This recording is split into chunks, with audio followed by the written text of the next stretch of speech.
بسلم ثم سلم على النبي أولي شفنا وويل يا بسلم ثم سلم على النبي أولي شفنا وويل musidɓe tedduɓe hettiyankoɓe ayawo weltare tv weltare ɓiɓɓe fulɓe andu diine maɗa fedde heblo sukaɓe afrique so daniri filtima ɓaleri buuɗalirmede fere feñayi windere fenjay ɓattake bindaɗo mawnde nogase nayi mboy hitande ujunnaje nogase tati ɓatakuji men ko fate tarihaji annabaɓe en jetti joomi men tagɗo en konnuɗen hakkude jeeri e waalo en juule annabi men tedduɗo cuɓaɗo korsuɗo korsinaɗo e ɓerɗe men mon jamirɗen yen juule kala saaha en duwanima jinnaɓe men wurɓe ɓe yo duusugo ɓooy yaltuɓe aduna o kadi yo jomiraɗo ɓeydu yurmede mum mabɓe bi jaahi annabi men tedduɗo en garti hande e jewte men tarihaji annabaɓe taw kadi koɗo men ha hande ko musidɗo men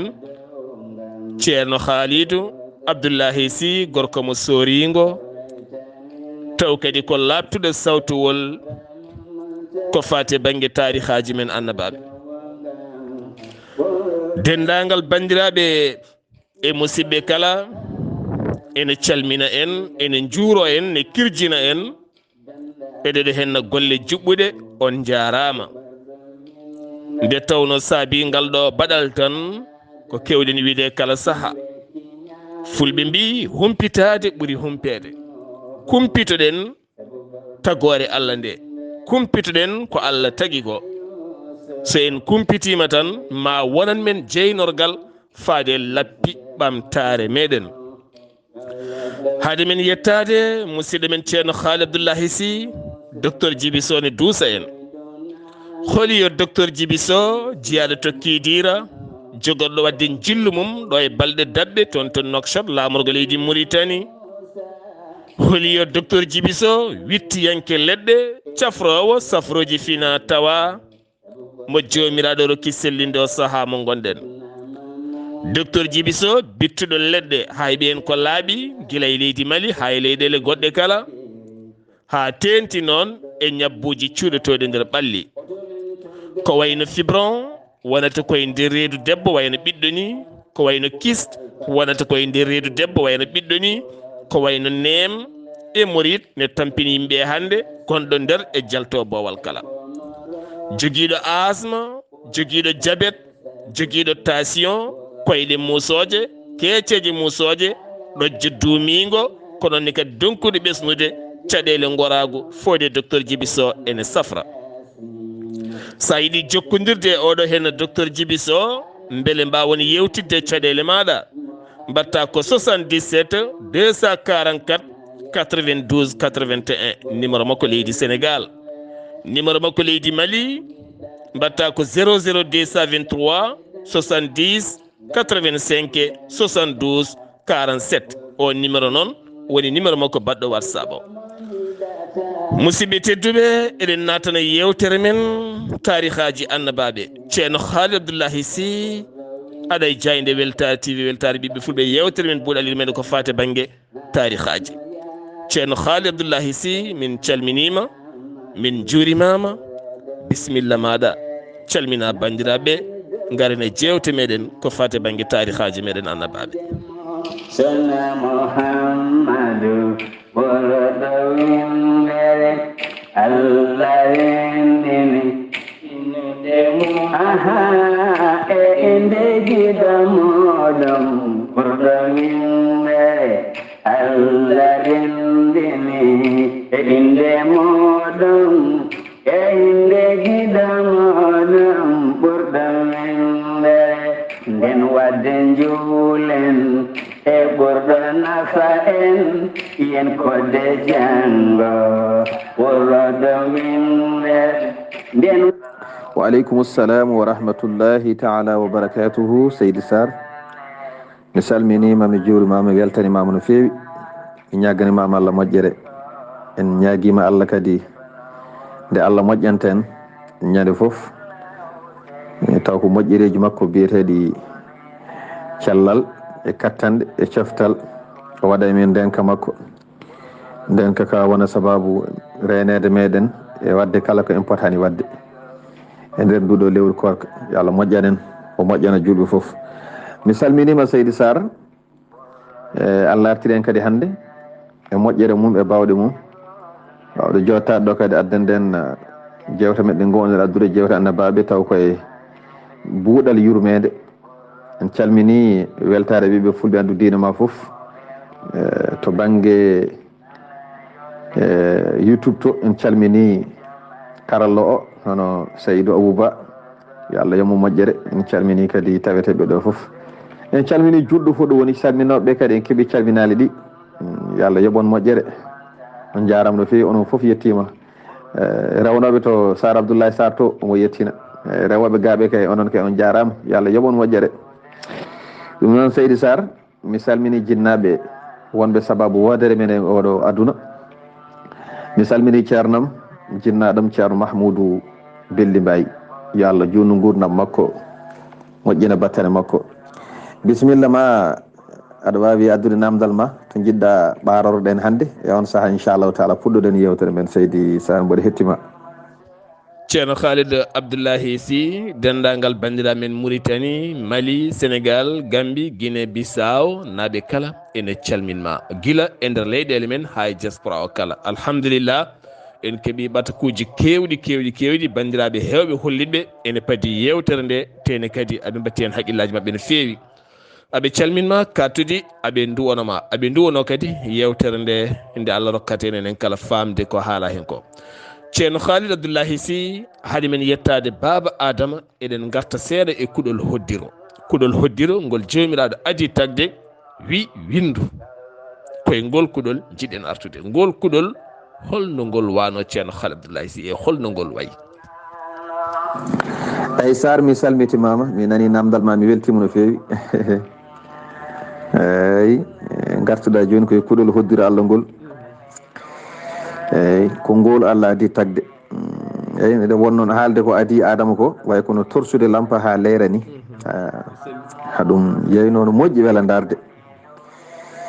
Allah adi tagde ko kuɗol biyetegol kuɗol bindowol hoddiro Allah Allah holko tagiri ngol ɗo kuɗol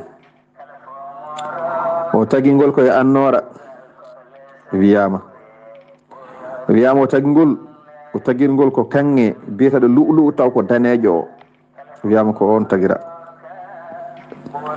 juutendi kuɗol ngol ene yaaha hakkude leydi e asman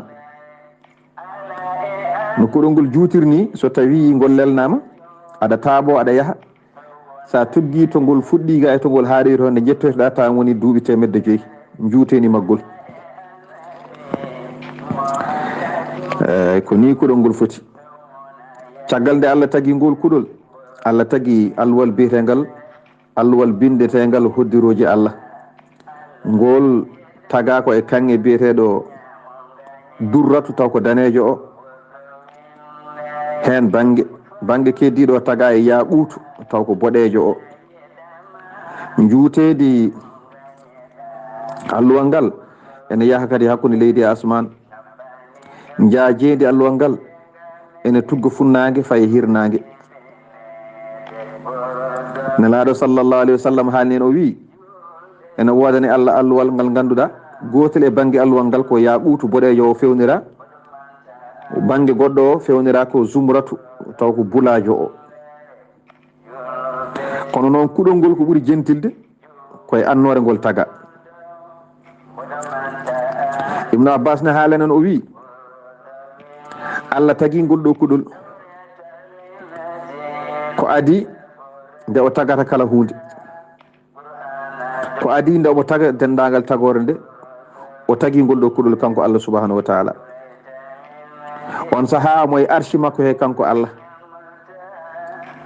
taw noon ko podgol ngol o haandi o ndaari kuɗol ngol ndarande hayba o wi kuɗol ngol yo feeco kuɗol ngol feeci o wi yo gombudi yalte kuɗo he gombudi yalti e kuɗol he nde gombudi yalte kuɗol he Allah no hulɓini no feewi ceerno ay ndi gombudi yaltude kuɗol he gila ngol fuɗɗi windude ha aduna gasa ha ñane darga ngol sohlani gombudi gondi ala ɗon noon Allah wi kuɗol ngol windu kuɗol ngol wi ko bindanmi kalifam o windu koddirojam ɗi jogoɗmi hoddirde aduna hay lakara taw haytata ay ɗo kuɗol ngol holko adi windude hol ngol ɗo kuɗol bindowol hoddiro Allah e ngal winda e addu alluwal Allah deena ngal holko ngol adi windude alluwal he ngol adi windude min Allah ko min woni jaɓowo tuububuya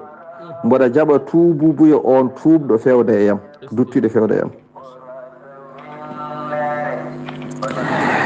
wiyama ala ko konngol gongol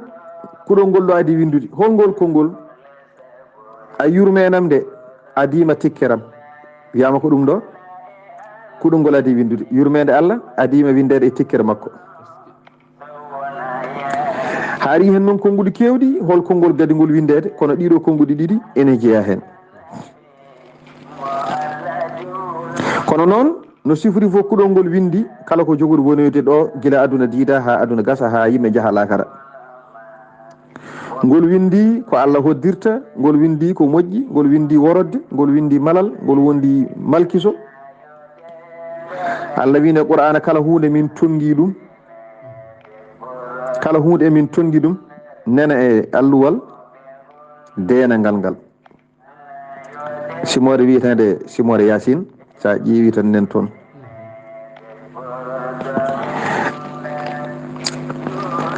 ayi Allah windi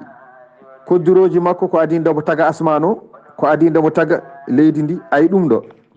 ko kalanmami ɗo ko Allah hoddiri ɗum ko adinde omo taga asman o e leydi ndi fodde duuɓi ujunnaje 50 hitande ko adi ɗum Allah ne fewni ɗum ɗo ene jooɗi eyyi ɗum noon Sar Abdoulaye Sarr mi artire ma konngol joni inchallahu taala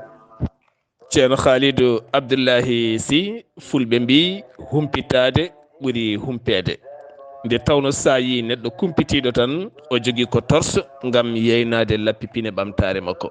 ɗum ɗo kala ko humpitade nde ɗo henna dande welde ñuñore less nde nano toon ko ceerno Ousmane Ly wela dande jimowo ko ene natay haqille gorko mo dumga min calminima ceerno Khalidou Abdoullahi Sy a ari e duuɓi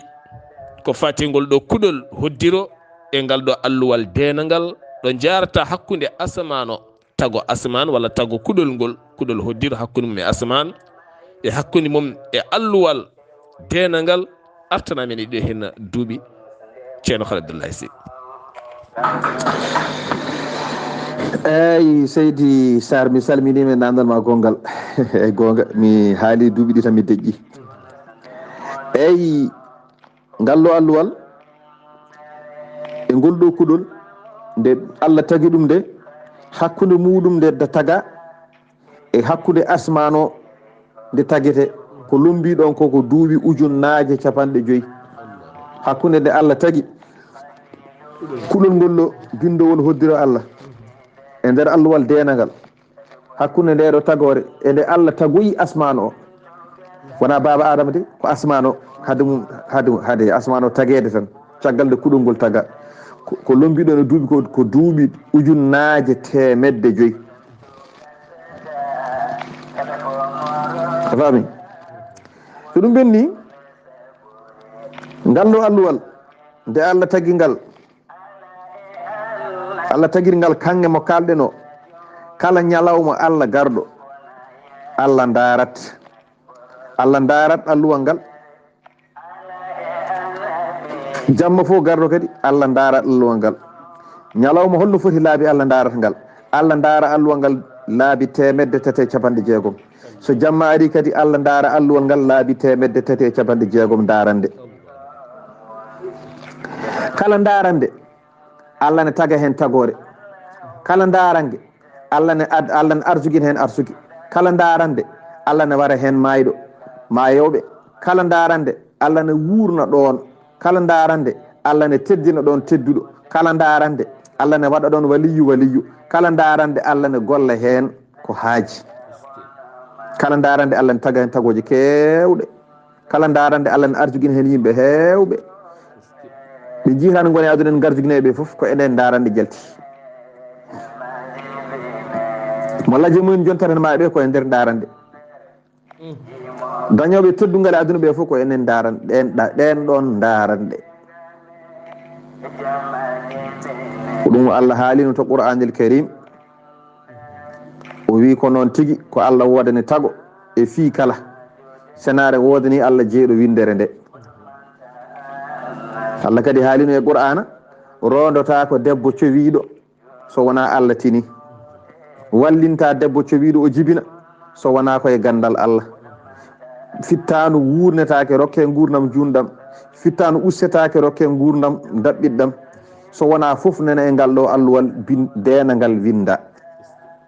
Seydi Sarr ko ni ɗum sifori ɗum no mi artirema konngol inchallahu taala gaddanani namdal gongal est ce que machallah musidɓe tedduɓe ngoɗo firo lamgo ceer koye qur'ana tigui ƴoga ɗum waɗi noon min jiiɗi tan ko rewande moon fulfulde nde ha ɓuuron famde haala ka nde tawno woni yimɓe ne goodi so ƴiyal arabe haalama walla qur'ana walla français walla goɗɗum jillodirama e fulfulde nde tan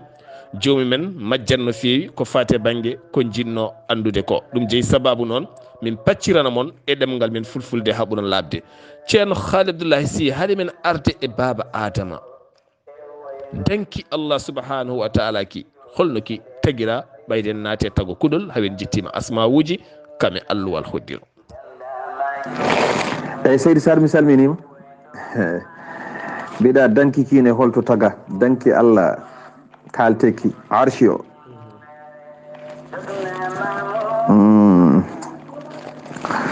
eyyi danki Allah ki konngudi ɗiɗi gari hen konngol wi Allah tagi danki mum ki koye annore muɗum won konngol gongol wi ala Allah tagi danki kiɗo koye kanŋe ene wiye zumru datu taw kanŋe o noon ko bulajo Allah nde tagi danki ki ene saraji danki ki calli nayyi hen cangol gotol ko cangol annore ko annore tan coynotoɗa hen annore nde ene ngabba ene tello hen cangol gotol ko jeeyge ene dulɓito hen cangol gongol ngol tata ɓiyol ngol ko galas tan jiyata ene rani wini wi tal cangol nayyi ɓiwol ngol ko ndiyam e on ɗon saaha saraji calli ɗi malaikaji ne daari ɗon ene ginna Allah ene cuubi hen Allah mbiya subhanallahi calli ki noon kiiɗo danki jaafoɗon Allah subhanahu wa ta'ala ne tagini ki koyɗe nayyi koygal hen foof tagira ko kanŋe biyeteɗo yaqutu taw ko boɗejo o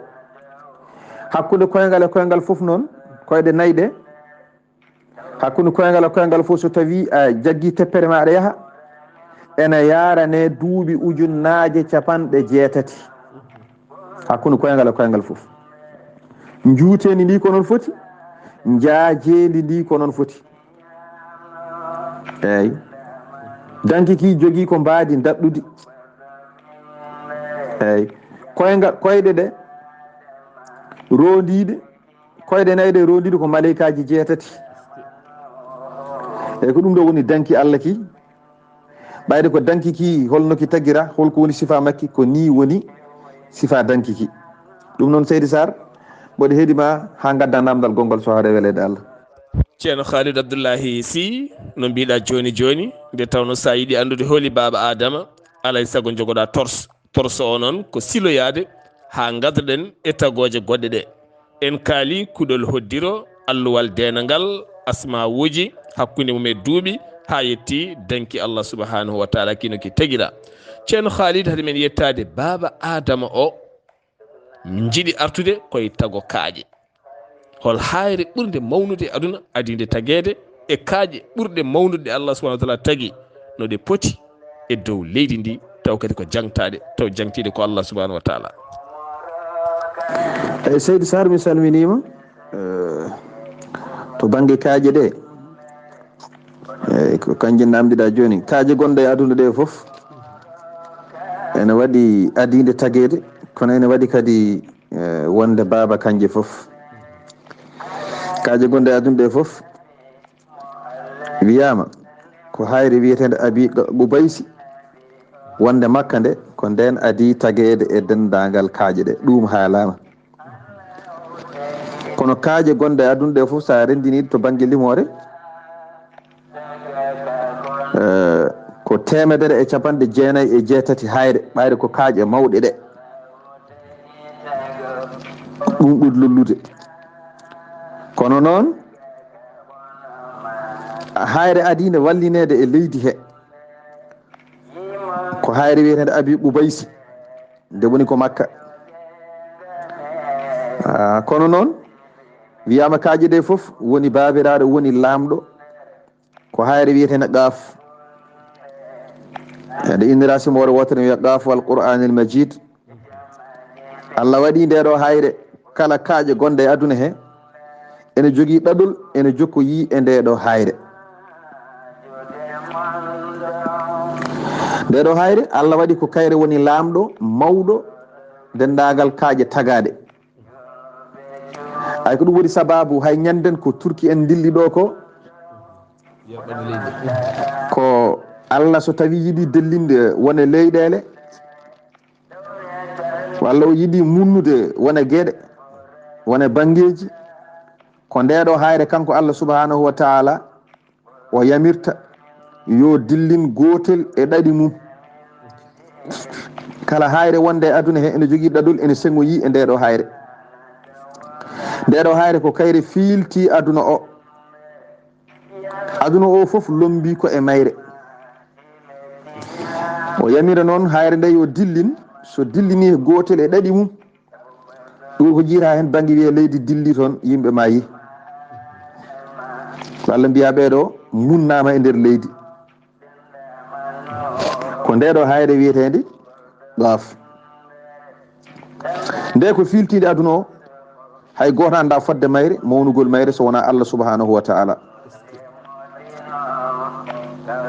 Allah wodirinde noon e nder Qur'anil Karim Qaaf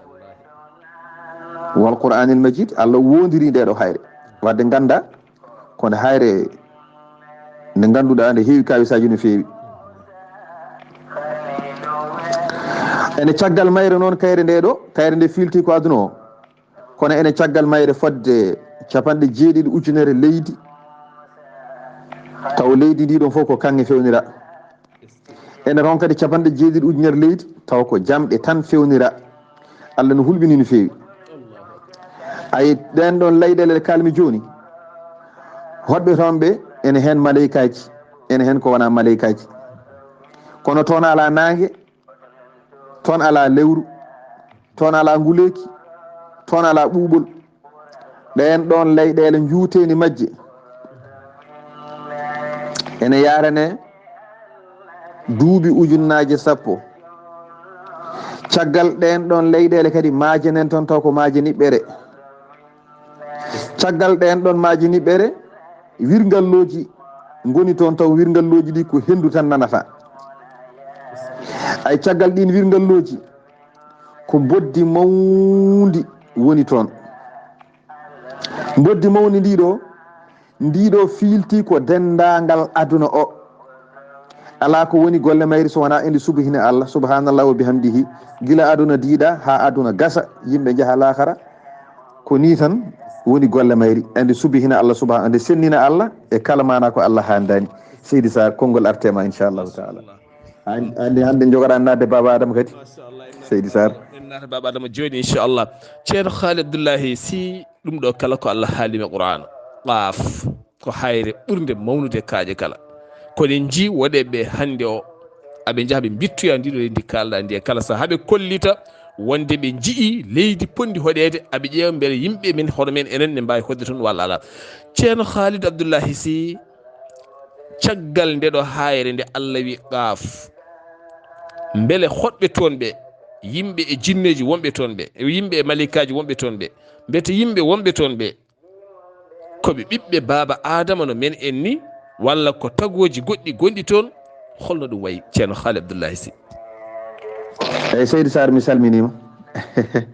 a jarama e namdal ma payidingal mbiɗa hoɗɓe caggal hayre ndeɗo wiyetende Gaf leydi gondi toon ndin wayi yajji ni e ko kalɗen hen ko beele yimɓe ne koɗi toon e beele kamɓe hoɗɓe toon ɓe so tawi koɓe yimɓe koɓe ɓiɓɓe adama walla holɗum eyyi ayi leydi wondi caggal hayre wiyetende Gaf de hayre Gaf de kayre fiilti aduna o enen hoɗorde men aduna nde e caggal toon noon leydi wondi toon nde ganduɗa ko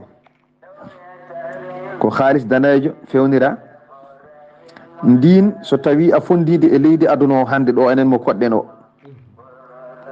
e ndi wawa sowade aduna oɗo laabi 3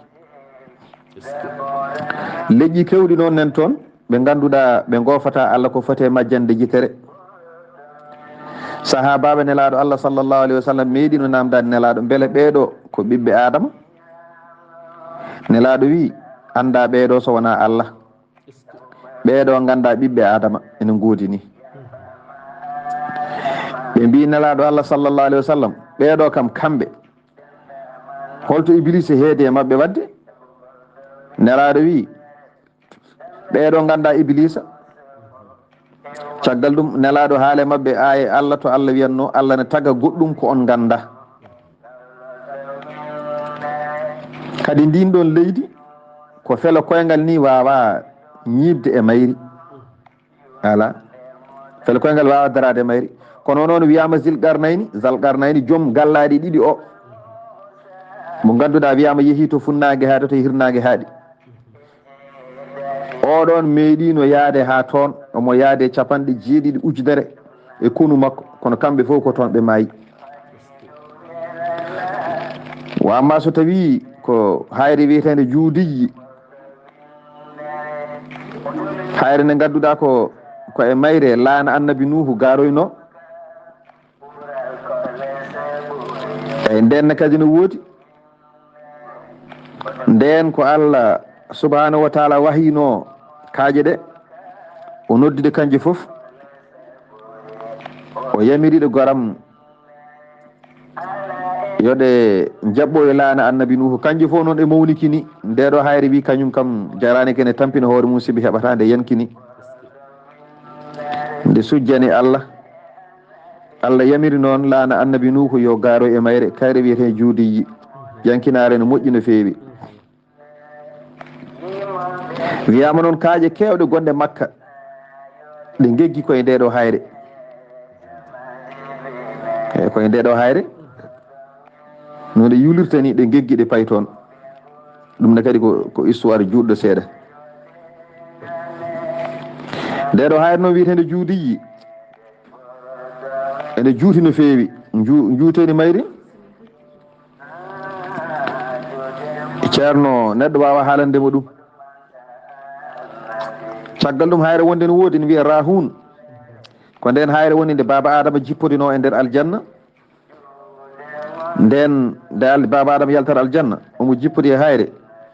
ha joni koyɗe makko ene marki e nden hayre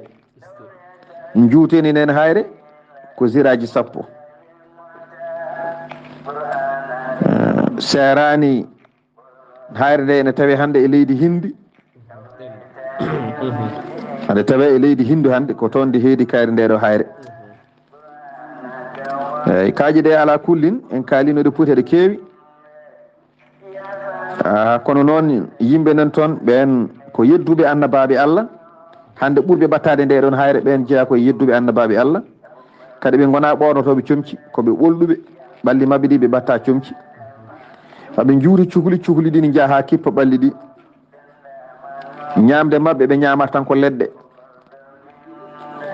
eyyi jaram mabɓe ɓe jarata tan koye beeli no jawdi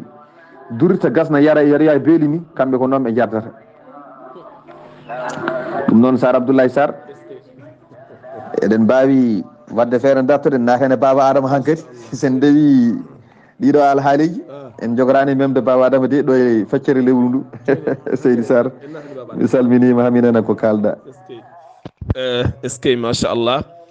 musidɓe tedduɓe gandal heɓama hen no fewi ɗum jeeyi sababu ngol ɗo cilogol guila hankiɗo naɗɗen ɗiɗo hen leƴƴi ha jettiɗen ɗeɗo hen kaaƴe ko gande mawɗe saabu eɗen gandi hande wittoji ne kewi saabu so tawi Allah haalni en ɗum ɗo hen e deftere Allah tedduɗo no Qur'anil Karim ko science mawɗo woni ɗo hen mo poɗɗen wittude mo poɗɗen janggude mo poɗɗen kadi yaade ɗaɓɓoyde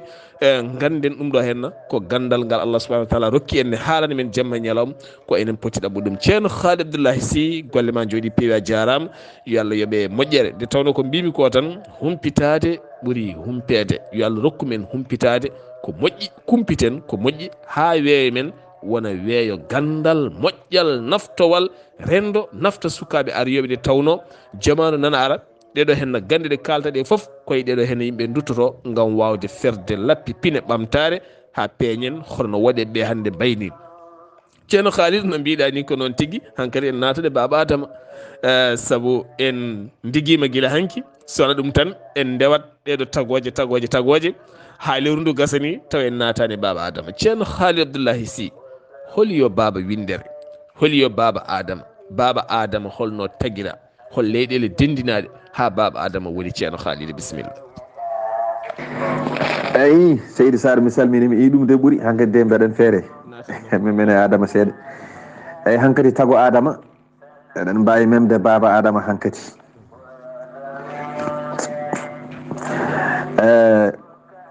hade Baba Adama taguede wonnoɗo en kaali hanki ko bannul janni en ɓen cakkiti wona kamɓe tan gonnoɗo wona kamɓe tan gadi Adama kono ko kamɓe cakkiti kamɓe diddinoɗo bannu en nde ɓe diddi ɓen kamɓe ɓe mbaɗi ko boni Allah neli manam malaikaji wondude e Iblisa on saaha Iblisa wona Iblisa wiyete Iblisa wiyeteno on ɗon saaha ko Azazil ko tedduɗo eyyi ko noon wiyeteno eyyi ko caggal ɗum komo yiiha to Malkisa ɗo ko ɗon inde Iblisa nde ari Iblisa firata ko belsindiɗo wattande gurdam mum caggal ɗum noon kanko wonno mawɗo malaikaji ɓe diddi wonnoɓe ɗo ɓe caggal ɓe jeehi naato e duuɗe e on noon saaha kanko Iblisa o heddi e aduna he omo firloto e aduna he